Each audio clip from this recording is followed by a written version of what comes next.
Di Avdiivka yang telah dibebaskan, tentara Rusia melanjutkan misi kemanusiaannya di kota dengan memberikan bantuan makanan dan air kepada warga sipil yang tersisa. Kali ini wanita tua bernama Lyubov Nikolaevna dengan cukup luar biasa berhasil melalui situasi sulit di tanahnya. Ya, situasinya benar-benar mencekam ketika pertempuran terjadi.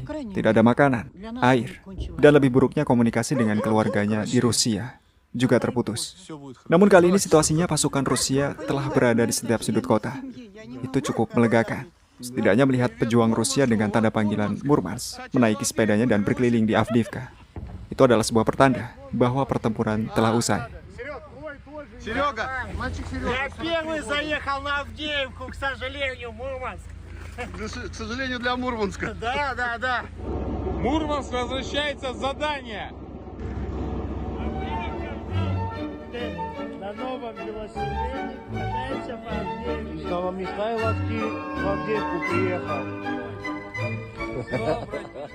Yang tersisa dari kota tersebut saat ini adalah bongkahan besi milik Barat yang ditinggalkan selama penarikan pasukan Ukraina. Рэп. Вот так вот они. Пулемет устанавливается. Пока нормально тут. Запускайте. Dan para petarung di pihak Ukraina yang gugur selama pertempuran. Пытался себя перевязывать, а так и погиб. Seperti yang ditunjukkan komandan kelompok penyerang dengan tanda panggilan medis. Selama pertempuran ia mengetahui persis siapa dan kekuatan seperti apa yang berpartisipasi dalam pertempuran di pihak Angkatan Bersenjata Ukraina. Ia mengatakan dalam hal ini orang Polandia dan Ukraina selalu berada paling depan dalam pertempuran. Menurutnya, di baris pertama biasanya ditempati oleh para personil Ukraina yang belum pernah bertarung. Banyak dari mereka berusia antara 50 hingga 60 tahun. Dan unit penyerangan elit secara umum hanya berada di baris ketiga.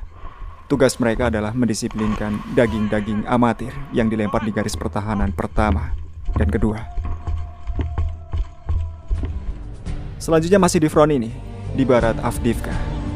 Mitos kemahakuasaan Amerika Serikat lagi-lagi berhasil dihancurkan di sektor ini. Tank Abrams yang dilemparkan cukup berani oleh komando Kiev dalam pertempuran lagi-lagi berhasil dihancurkan.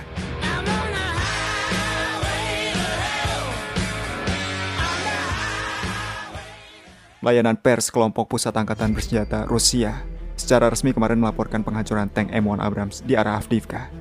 Ini setidaknya merupakan tank ketiga jenis ini yang dihancurkan selama konflik.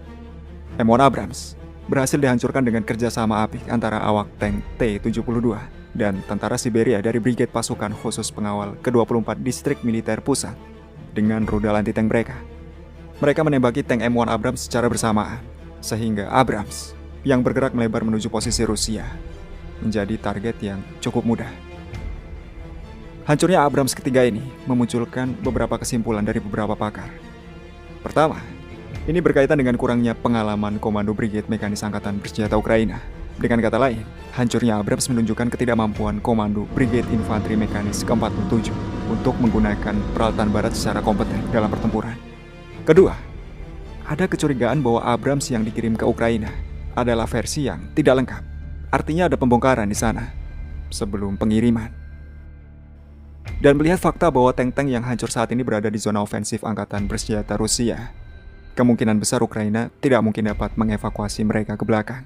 Jadi jika pasukan Rusia berhasil maju ke barat, kita semua mungkin baru akan mengetahui apa yang sebenarnya terjadi pada Abrams. Komando Ukraina sendiri diketahui mengerahkan setidaknya 5 tank Abrams ke arah Avdiivka. Dan sekarang 3 di antaranya telah dihancurkan. Abrams kemudian semakin mendapatkan reputasi buruk. Misalnya Asia Times yang menulis bahwa kendaraan tempur Amerika yang bernilai jutaan dolar tidak dapat bersaing dengan drone murah Rusia. Ya, teknologi barat tampaknya masih tidak membantu Kiev. Angkatan Bersenjata Ukraina terpaksa mempertaruhkan reputasi tank tuanya di barat karena mereka tidak memiliki pilihan lain. Mereka tidak dapat mundur kemanapun. Garis pertahanan mereka tidak ada di sektor ini, atau lebih tepatnya mereka membutuhkan waktu yang lama untuk membangunnya. Saat ini situasinya mungkin persis seperti yang dikatakan pengamat militer Rusia, Boris Rosin. Berdichi berada di belakang musuh. Orlovka sebagian besar berada di belakang kita. Sedangkan Tonenkoy lebih dari separuhnya ada di belakang kita. Itu kemudian dilengkapi oleh pernyataan pengamat militer Rusia lainnya. yaitu Yuri Podolyaka, yang mengatakan bahwa musuh saat ini telah mengerahkan cadangan terakhirnya ke dalam pertempuran. Mereka juga telah membawa sistem pertahanan udaranya ke depan. Itulah sebabnya mereka mampu untuk menstabilkan situasinya saat ini. Saat ini pertempuran terus berlanjut.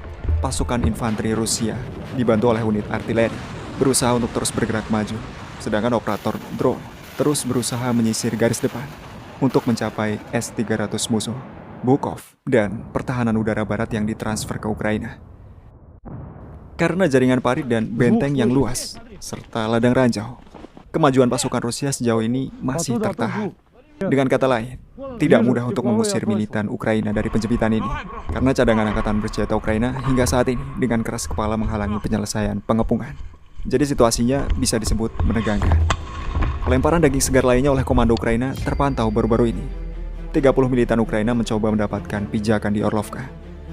Pasukan Rusia yang menyadari pergerakan tersebut kemudian memaksa kelompok besar tersebut melarikan diri ke lapangan terbuka.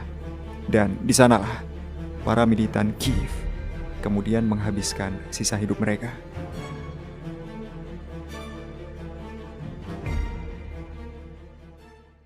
Laporan selesai. Silahkan berdiskusi dan libatkan diri kalian dalam proyek admin membangun channel ini bersama dengan beberapa orang-orang hebat ini.